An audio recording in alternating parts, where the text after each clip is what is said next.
छुट्टी थिला रूम रे सही रखते गले और सेति रे मैं आइछु क्या नहीं बटिका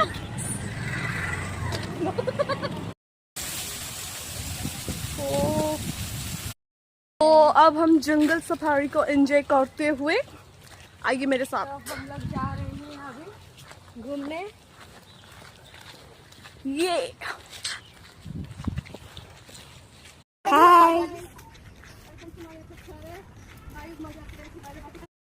गाइस हमें एंट्रेंस गेट रू चलिक आसिक बर्तमान किसी दूर रे ही जस्ट पहुंचीचु।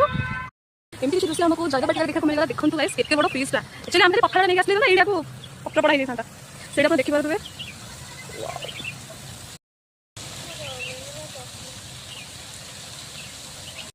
तो बुलु बुलु खरा अभी पूरा पूरी नाही हो टोटली मते लागलानी पूरा जोर रे वर्षा आसी आपण देखंतु एकदम ब्लैक हे जी एकदम क्लाउडी स्काई किंतु मजा तो लागुछ बुलिया को एज यूजुअल। एटा देखम केते सुंदर लोकेशन ता अछि। तो फ्रेंड्स वर्षा जोर आसले मत लागुछ एबे आ बुलिया संभव होबनी तो आमे भाबुछु कि रिटर्न करि जिवो बोली देखा जाऊ कोन होची।